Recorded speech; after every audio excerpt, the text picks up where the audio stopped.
Hello and welcome to Center for Victory's podcast of Your Best Day Yet. At Center for Victory, we're here to help unlock, reinforce, and enrich relationships through personal and professional development. I'm Eric Guy, Chief Victory Officer at the Center for Victory.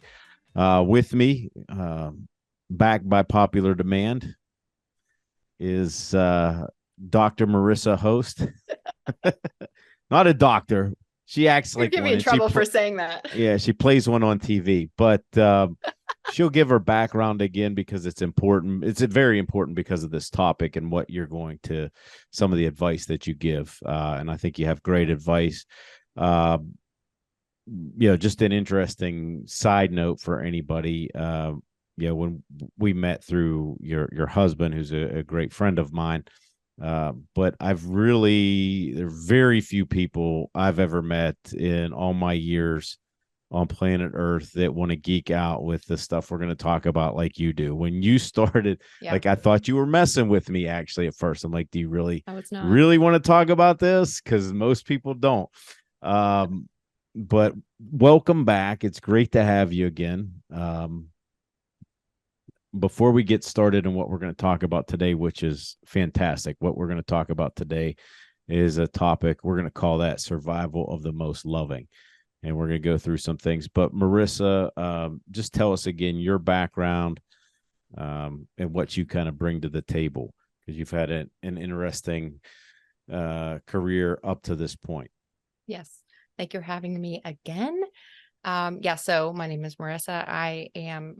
My background is being a nurse, hospice nurse being my passion. So I've been a hospice nurse for the past maybe 5 years, nurse for about a decade.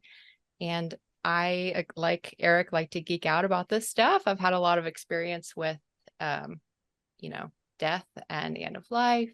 And it made me look into my own future, as morbid as that sounds. But I really enjoy getting into all of this, and I'm excited for the topic. So let's do it.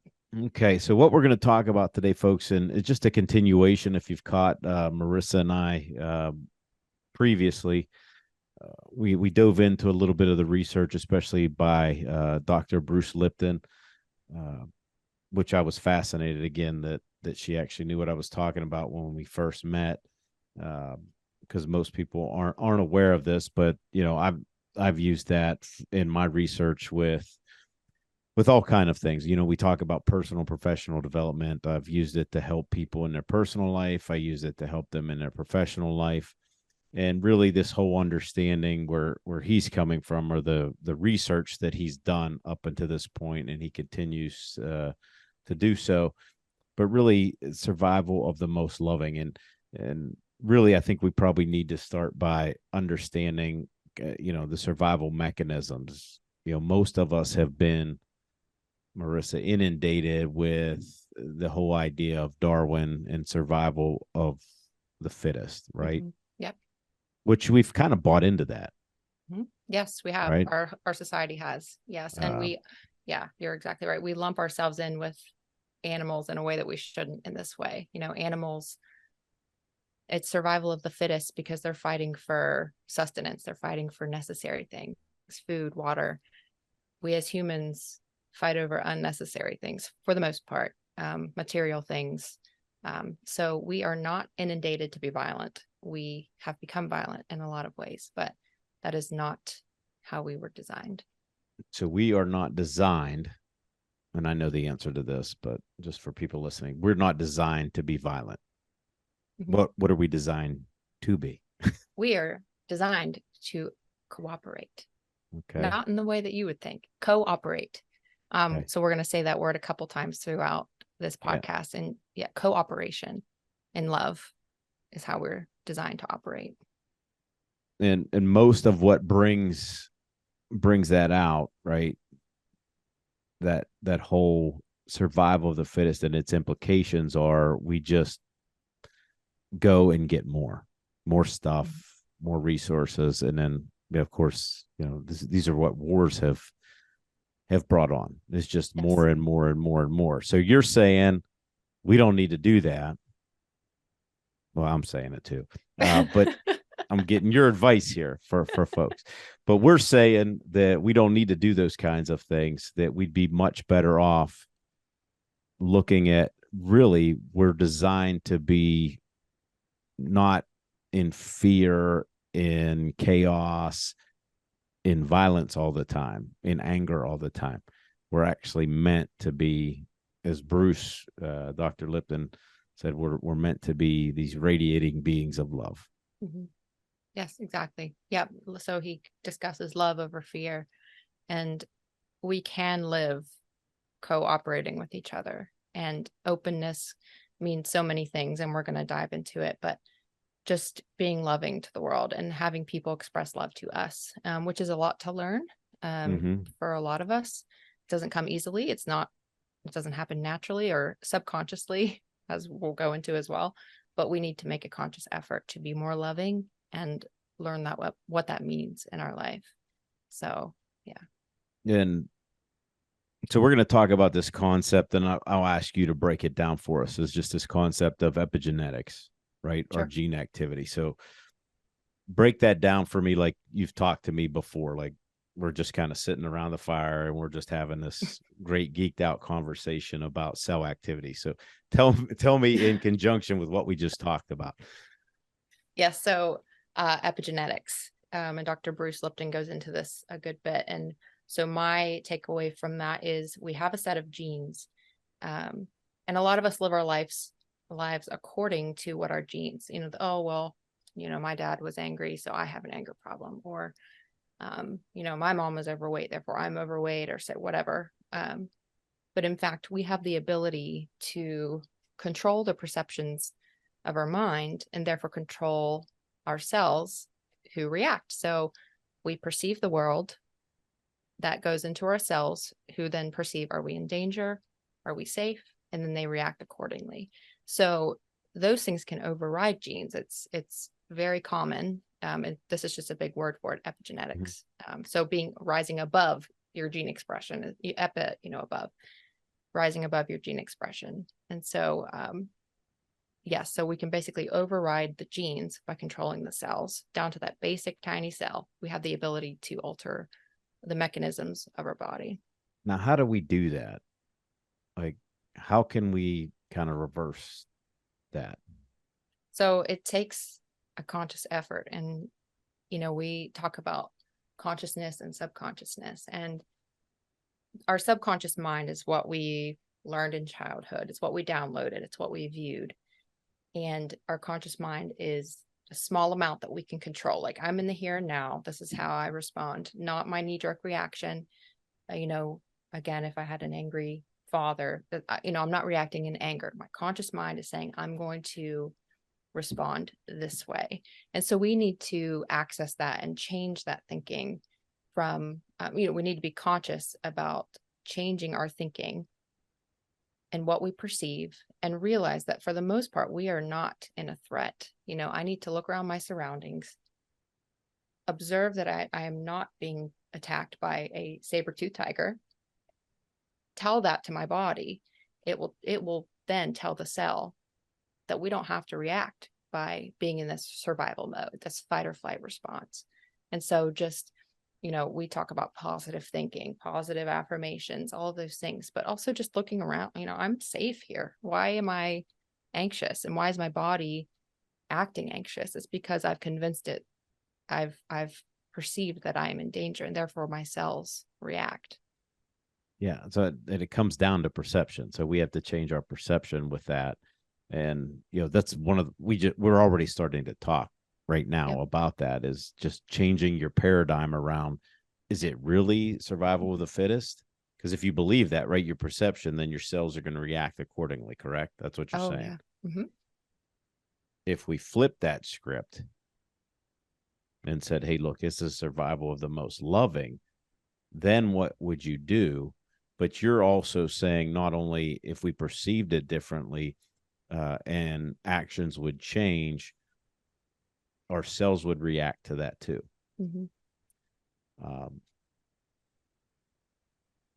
And I think you've given the example before of this, with with people with an ice bath.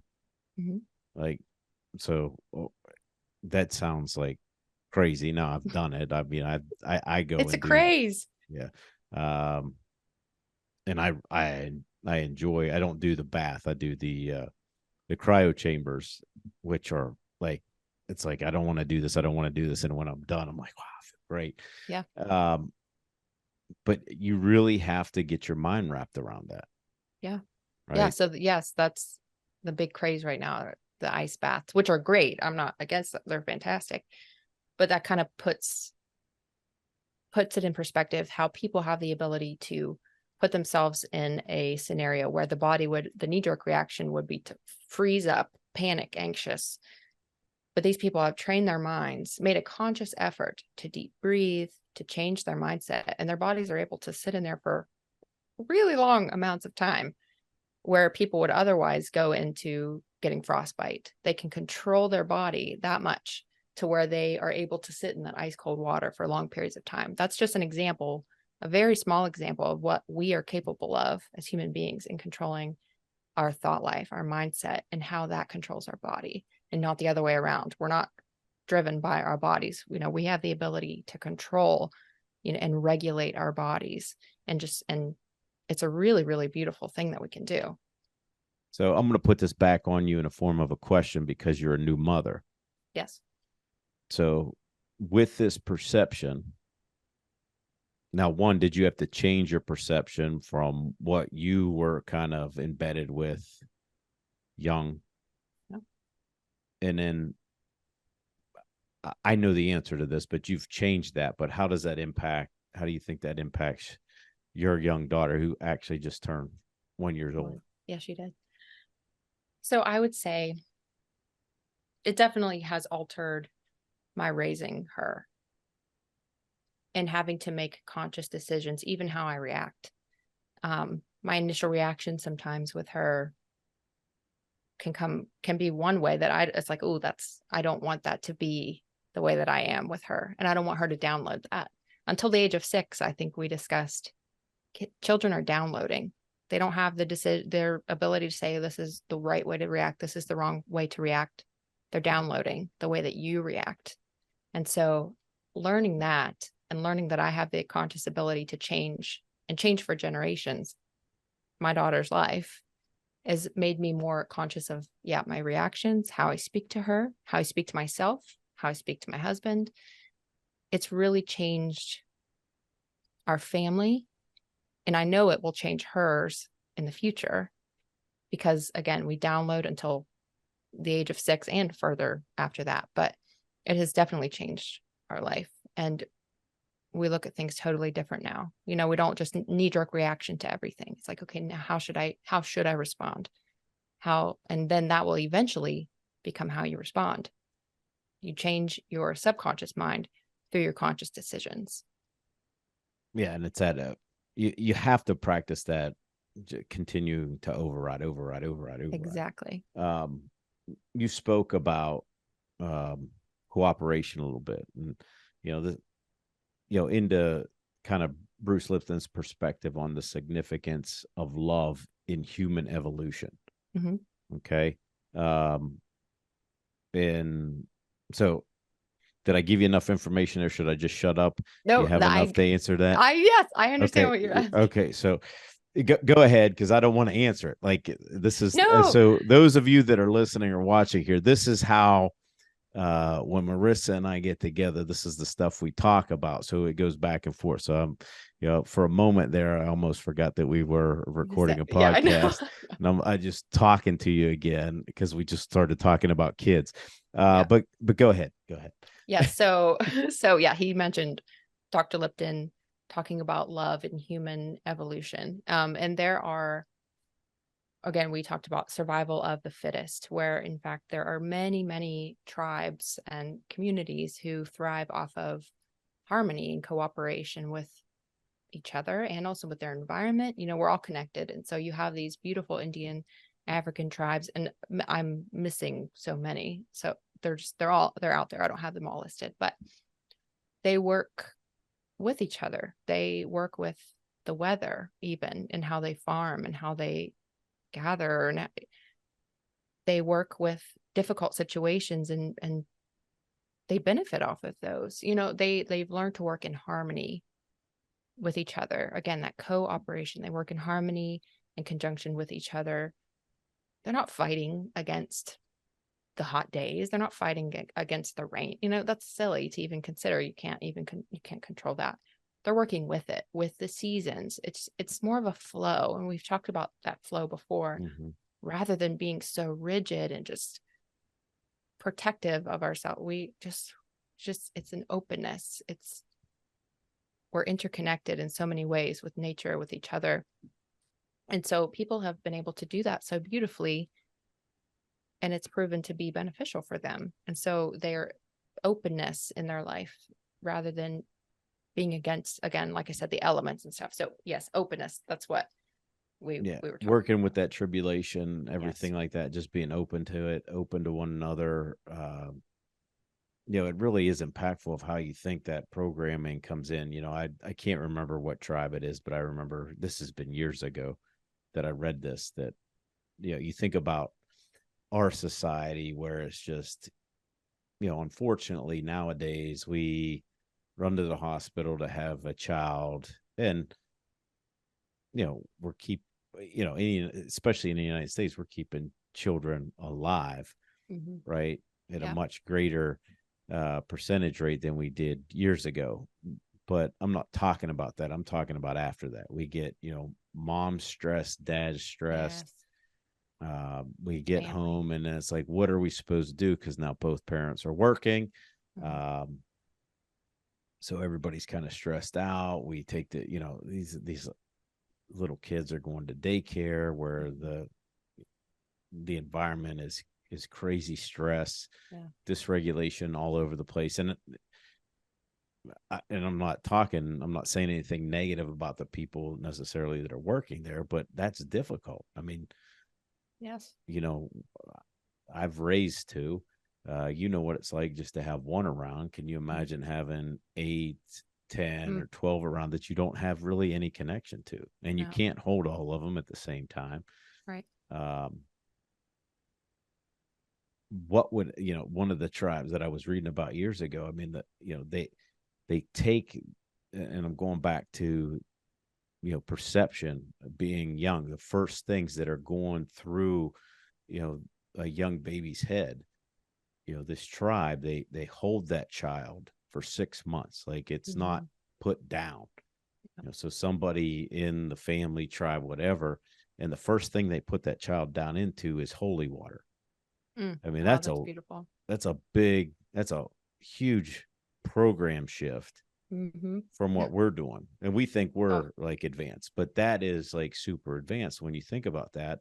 And again, a lot of these cultures don't experience the significance in mental health issues, and and I could go just kind of down that rat hole. But you mentioned that openness a little bit, so that I guess the next thing we should probably talk about is how love can positively impact our biology and overall well-being, which I just gave a little bit of intro to. So what do you got on that? Well, I went straight into geeking out about hormones and immunity and things like that. So that's what we can talk about. So allowing these hormones that are produced with close relationship and happiness, and letting your guard down, rather than being in that fight or flight mode, which we've repeated over and over, but that fight or flight mode versus the rest and digest mode. Having an openness in our relationships creates a hormone, it creates the hormone oxytocin. Let's just lay down the hormones. Oxytocin is that love hormone. Someone called it the cuddle chemical, which I loved. It creates empathy between people. And it's not just husband and wife. It's not just baby and mother, although those are very significant. And what a design that our body releases oxytocin that creates empathy between, sometimes those are the tensest relationships. You're in the middle of the night with the baby and you're feeding them, that creates oxytocin, which softens that, anger you might have in the middle of the night. Mm-hmm. How beautiful that is. Oxytocin, we have dopamine, which is that reward chemical of having close relationships and maintaining a healthy lifestyle. This is the one that brings you back to it. Like, okay, that was good. Let's remember how that close relationship felt and how opening up to this person felt. And let's come back to it. It's the one that can be used negatively with different addictions, alcoholism, but it can be used positively if used correctly. We then have your endorphins. That's your runner's high. That's the one that's like, okay, yes, this is great. I made a friend. I connected. We're working in tandem with each other. Then that dopamine says, okay, let's go back to that. We like those endorphins. Let's go back. And then the serotonin is the one who is released. I say who, like they're people, is released when you're outside, when you're doing something you love. And a lot of these things are just being present and conscious in your body. A lot of these hormones are released when you are outside, sitting under a tree. And it's just, we all have had those experiences where we're maybe at the ocean. A lot of people get the feels at the ocean. Why is that? We can look at a picture of the ocean. Why, when we are sitting on the beach, is this, or sit like the Grand Canyon, if you've been to the Grand Canyon, why is us connecting with nature drawing out all of these feel good hormones? That's because it's designed. We're all connected. We're connected to nature. We're connected to people. When you fall in love, all of these hormones are being released. It's a design. It's so we do connect with each other, and they're on positive feedback loops, which means the more they're there, rather than, okay, we've pumped out enough oxytocin, let's pump the brakes. No, the more oxytocin you release, the more you release. That's a beautiful design for us as humans, and we need to embrace that by living interconnected. We're going against our natural beings by cutting everyone out of our life. And the number one predictor of joy and happiness in your life is relationships. We've talked about that before. And so allowing ourselves to connect, releasing these hormones, it's just, the body is so amazing. It's incredible that it does all of these things to push us to being connected. Yeah, and a lot of times we pull back from that. Like, yes.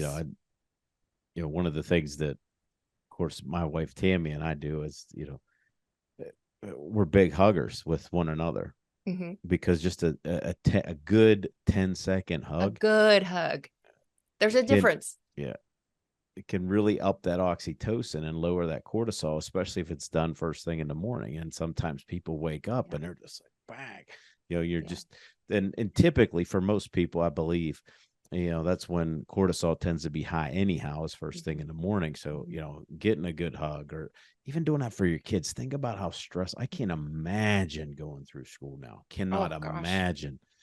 But what that might do, just to relieve some of the symptoms, when a kid gets up and they don't want to go to school, or they're just freaking wired first thing in the morning, and just bringing them close. Yeah. After school, things like that. And, you see kids, to your point, kids that tend to do better tend to be better connected.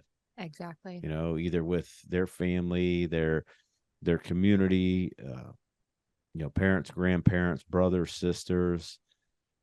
I know it's amazing to even watch my kids, and, how they grew up. And, we were never, hey, look, your brother and sister, you need to be combative. Again, going back to that kind of Darwin thing, because that's how most.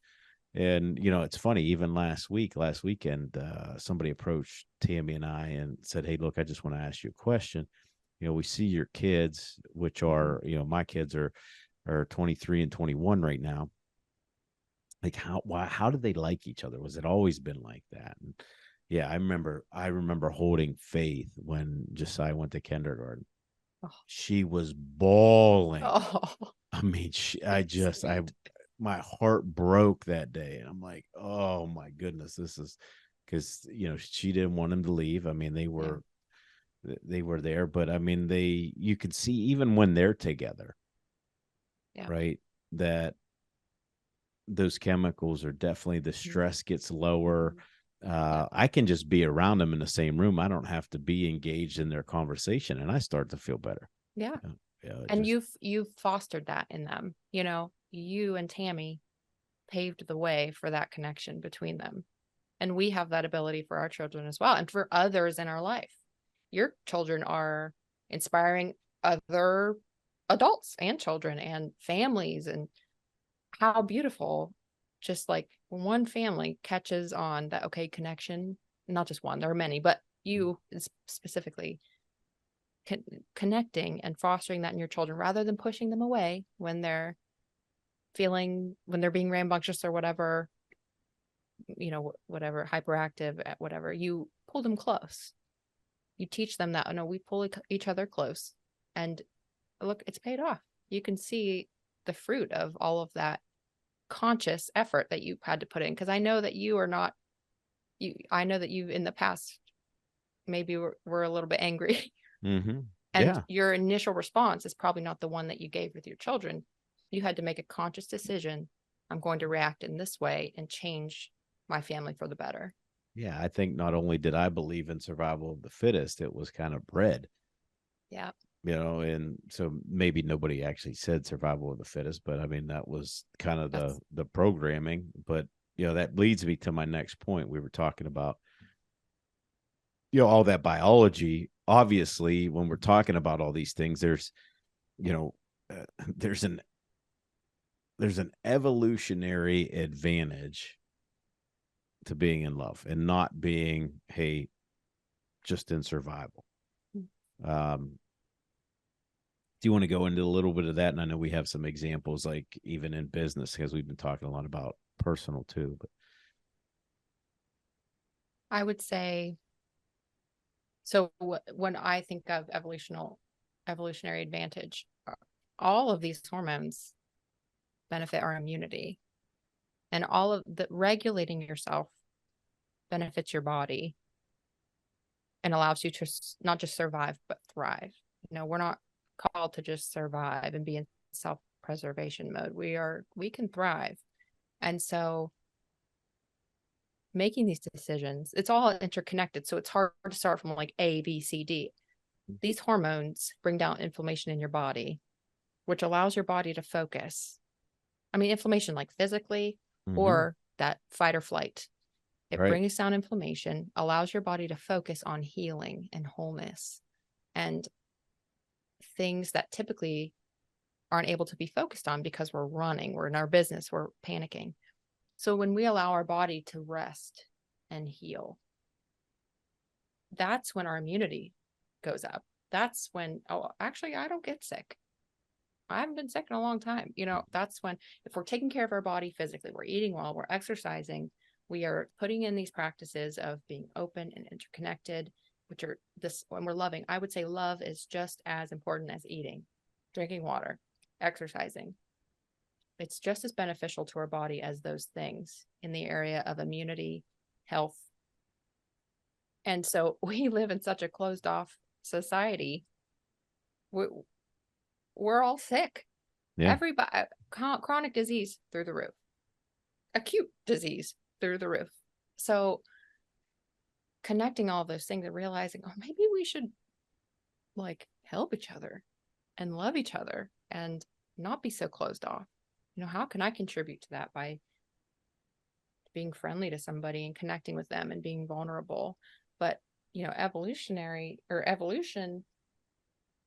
in the area of evolution, like, we will survive better if we are a loving, cooperative community rather And I, than always shutting everyone out. I think we're seeing more of that now, as businesses try to figure out the labor shortage and things like that. And there are some companies, that I work with that are getting it. Some aren't. But the ones that are, uh, they're going to have an advantage, and it's because of what you said. When if we look at that term epigenetics again, the cell, and then we see a business as just little people, little cells inside the bigger body. Yep. And if you keep those cells healthy by especially connection, but not that survival of the fittest, survival of the most loving. And and there's a difference between sympathy and empathy. You could still hold people accountable. And I would actually argue, and don't let me get tangential here, I would actually argue that not holding somebody accountable is creating fear when then when you have those expectations and hold someone accountable, that's more of what I would call a love interaction, because I think we all want that, because we want to know we're running in the right direction, even though sometimes it's difficult to hear. But what do you think would happen, just from a business perspective or a leadership perspective, if we took on more of this kind of mindset?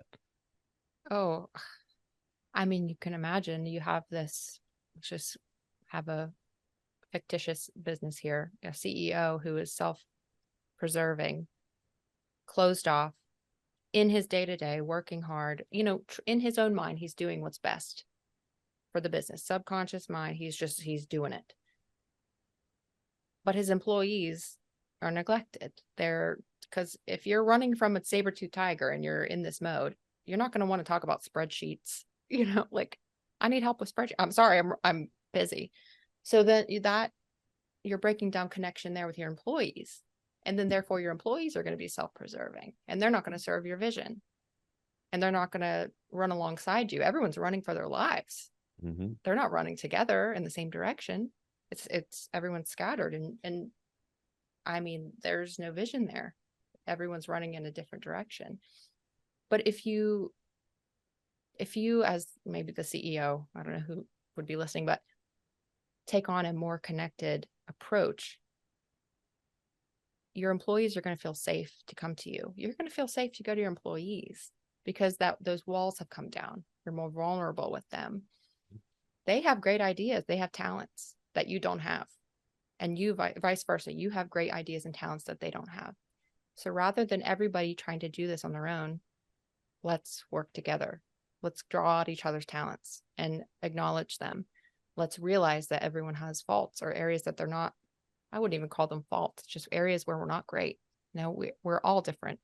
So if you run a business acknowledging that you have your talents and the things you're good at, and your employees do as well, what a beautiful relationship that is. You can all go together doing different tasks, but all walking in the same direction, and everyone's interconnected. It's beautiful. Yeah. And I think that's, when businesses, right? This goes for families too, but businesses, if you think about that, these are two different mind shifts of culture, right? A lot of companies have been really survival of the fittest, and then lead by carrot and stick and things like that. When you move to this, not only does it give you an evolutionary advantage, it gives you a strategic business advantage in the fact that this is what we're all designed for, regardless of your personality. This is what we want. And when we have that, we actually stay. So when companies are talking about retention, when you don't take time and you stress people out all the time, and they don't feel appreciated, and we don't have those chemicals that are pinging off, we run away. It's just natural biology. And it's like, sometimes I look back and go, like, this wouldn't be hard to address if you just came at it from a different paradigm. But it's hard because some people don't want to do that, because there's fear in some of those things. You talked about vulnerability. There's some fear in that for some people, for some leaders. And for some leaders, they didn't get to the top by being loving. They got there out of survival. And again, it's just changing that story. I guess digging into that a little bit, kind of trying to give some strategies here, overcoming that. How would you say, what were some things that you would offer for really cultivating that love piece, either in a company or in a family? I think, and I've said this a couple times in the previous podcast as well, self-awareness is huge. And sometimes that's difficult Because like you said, a lot of people didn't get to where they were by loving, it was survival. And that's in a lot of aspects of life. People have gone through a lot of things and learned a lot of things. Learning, breaking down what you think love is, I think is big.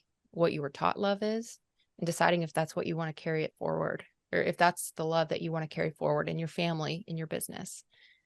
I think self-awareness is huge with that, and that's pretty difficult. But I think that's a huge thing. Vulnerability, again, that's hard too. These are conscious decisions that aren't going to be natural. It's going to be uncomfortable, but being vulnerable with people is huge. They then will be vulnerable with you, and you'll break down those walls. And you can jump in if you want anything. If you want to add anything, I'm just going off of what comes to mind. And then just that cooperation. Yeah. Is huge. Cooperating, learning that we're all in this together. We should be. We should love each other for their talents, each other's faults, and realize that we need each other. I need people. People need me. And that's hard for some people to admit. There are people there that need you, and you need them. So I think those are some pretty important points along that line. It's funny because, I have another group that I'll be speaking to this evening, and along the same lines of, it just happens to be what we're talking about today.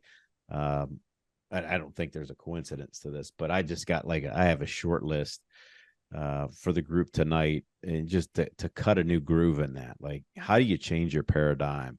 Because we're talking to them about their story. Yeah.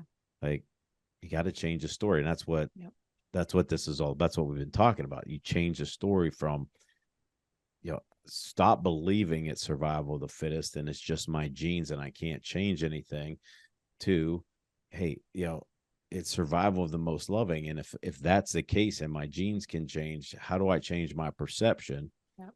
And then how does all those things follow? And letting, I think the biggest thing for us, when I say us, I mean Tammy and I as parents, the hardest thing for us growing up with all these things, because this is how we raised our kids, was some of the backlash of, oh, you're crazy, that's not the right way to do it, and then you start second guessing yourself. It's like, yes, or that for me every once in a while was an argument with somebody, but it wow, I tell you, just I was coming home from a trip last night, and I had to talk to my son for 15-20 minutes.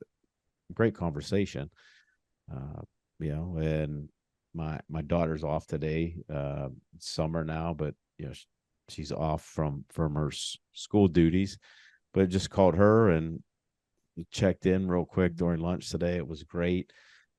But my point is, it's about cutting a new groove. So what you said, in addition to that, okay, the awareness piece, obviously knowing your gifts, you talked about that, and knowing other people's, knowing what we're not good at and being okay with that. Yeah. And getting somebody to love us that's okay with that. And then, because a lot of us were raised being told that because you're not good at something, that means you're not good at all. Exactly.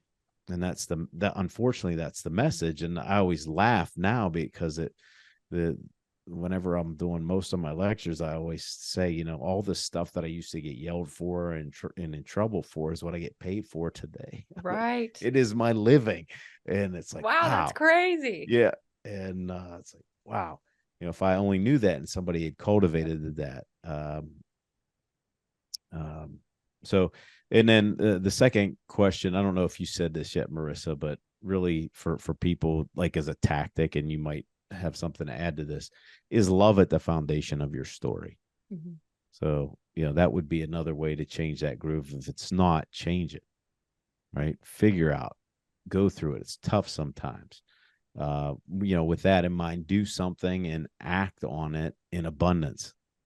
Going back to what we talked about in previous podcasts of, you can't have a poverty mindset and have abundance. It's just, it's cellularly impossible. Right. Yeah.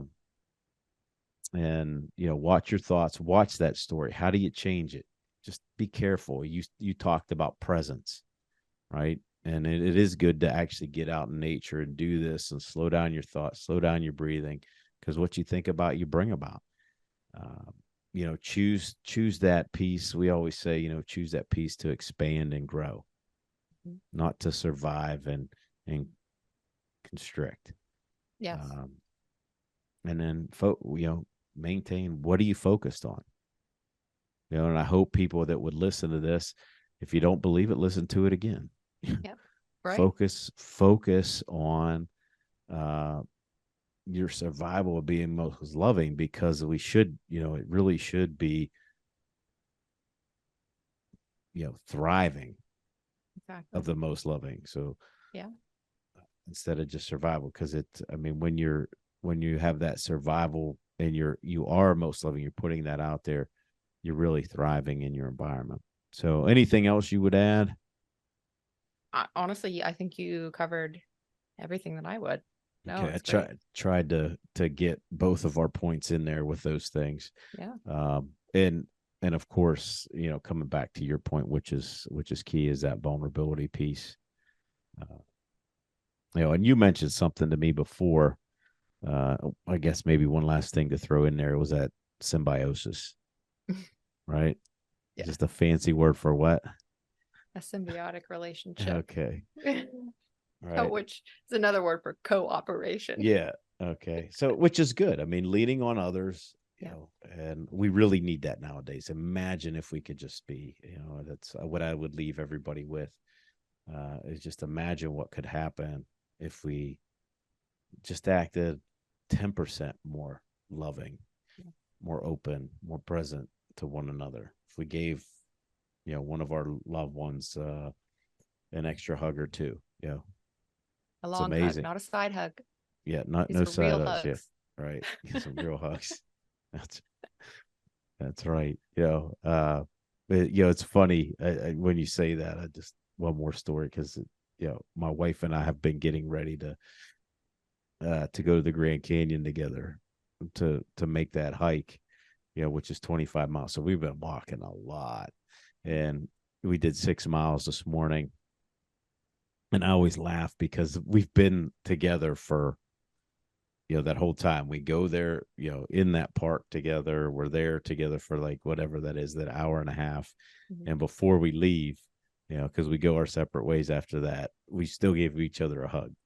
Oh, Yeah. So I I love it. appreciated it even more today, probably than I ever have. But, it's one of those things that, I just had the realization today, is like, I don't want to take this for granted. Mm. Like, it's just something that we've incorporated. So, don't take it for granted either. Pull in, no side hugs. No side hugs.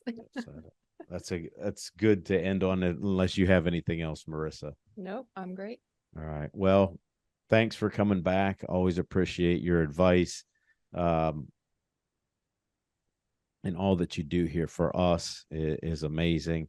Hopefully we can come back and talk about some other topics and geek out a little bit, because I know people appreciate what we talk about. So Yeah. thanks Thank you for for being having with me. us. Yeah.